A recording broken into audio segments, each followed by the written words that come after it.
What is up, my friends? You are very welcome along to our player ratings video here on Anfield Agenda after Liverpool have just about beaten nine-man Spurs by 2-1.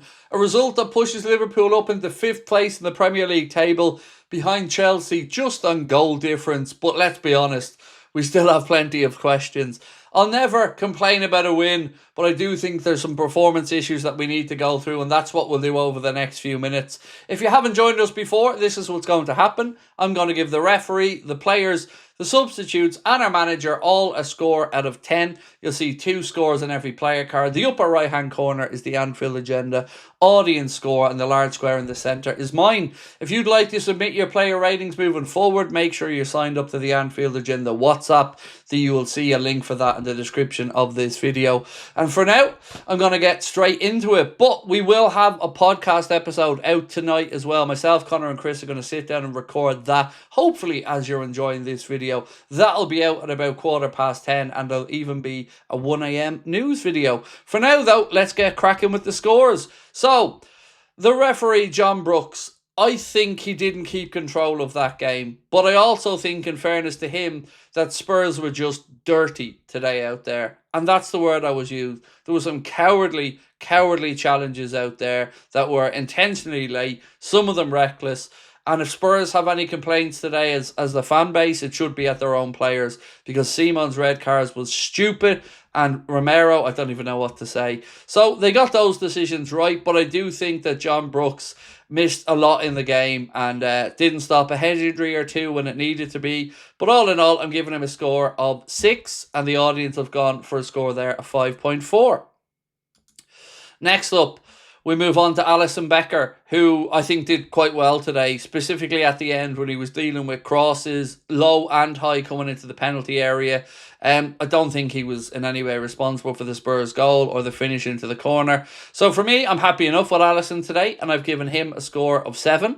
And the audience have gone a little bit higher with a score there for 7.5. Moving on now to Connor Bradley. And again, we don't know the extent of his injury, but it does look like he could be out for a little bit. Look, I think he did okay when he was on there today. Frimpong came on, and we'll talk about him and the difference that he made. But for Connor Bradley, this will go down in one of those kind of middling games for me, for him. I do wish him a speedy recovery if he has got that knock. But for score-wise, I'm giving Mr. Bradley a score of 5.5. And the audience have gone a bit higher there with a score for Connor of 6.1. Moving into central defence now, and I don't think I've said this very often this season, but I think today Canade was the better of our 2 centre-backs. And we'll move on to Virgil in a minute, but I thought Canade did relatively well. Did like some of his forward passes. I think he's underrated for that. Aerially, we dealt with most of what came our way. He did give away a stupid free kick, but even that actually worked in our favour when Romero kicked out with Canade and got himself sent off. So yeah, look, I've not real complaints today about Canade. I'm going to give him a score of 6. And the audience have gone pretty similar, a little bit lower with a score for Ibu of 5.9. Virgil.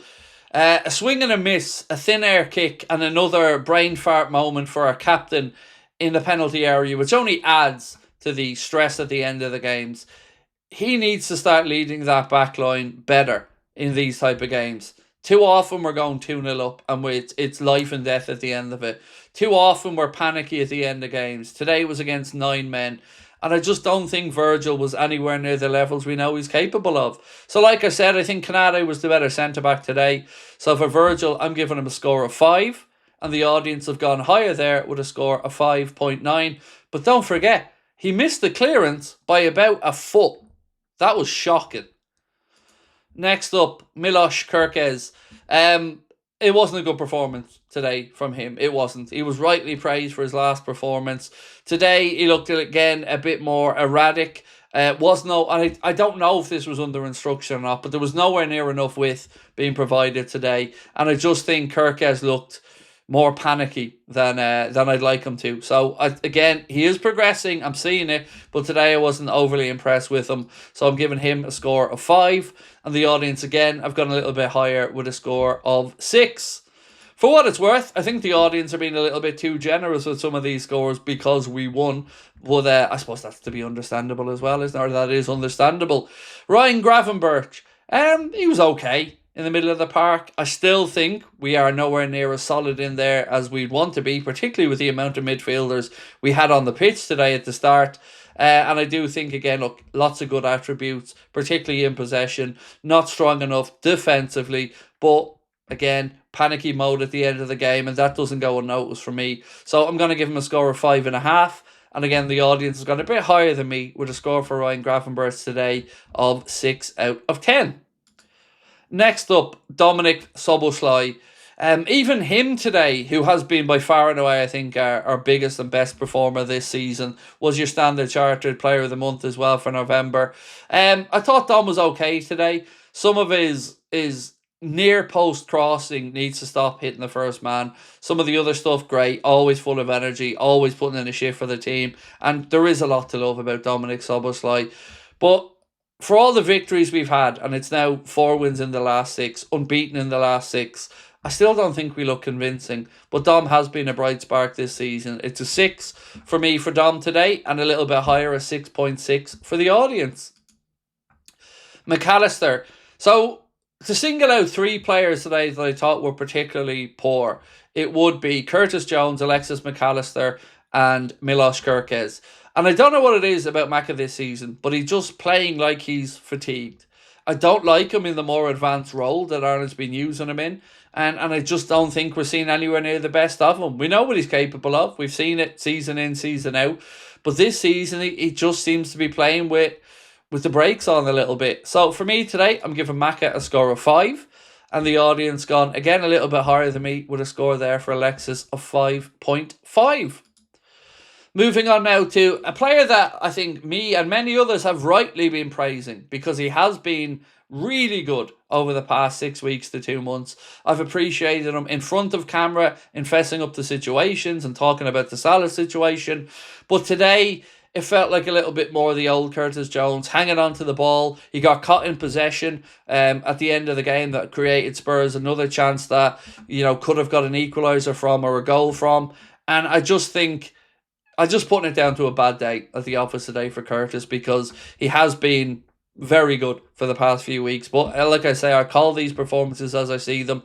So today for Curtis, I'm giving him a score of 5. And the audience, again, have somehow come up with a score of 6.1. I do think this is just we win, people are happy with some of these scores because Jones wasn't great today. Let's be honest, folks, he wasn't. Next up, Florian Wirtz, who again impressed. Great assist, lovely little ball in to Alexander Isak. And I thought he was just picking up nice pockets of space around the pitch as he always does. A lot of the good work is going through him now, and I do think he's settling into both our team and English football. And I love the guy to bits. So today, I think he was one of our better performers. So I'm going to give him a score of 7. And the audience have gone even higher again there with a score of 7.5 for Mr. Florian Wirtz. Next up, HUGO Ekitike. How could you not love this guy?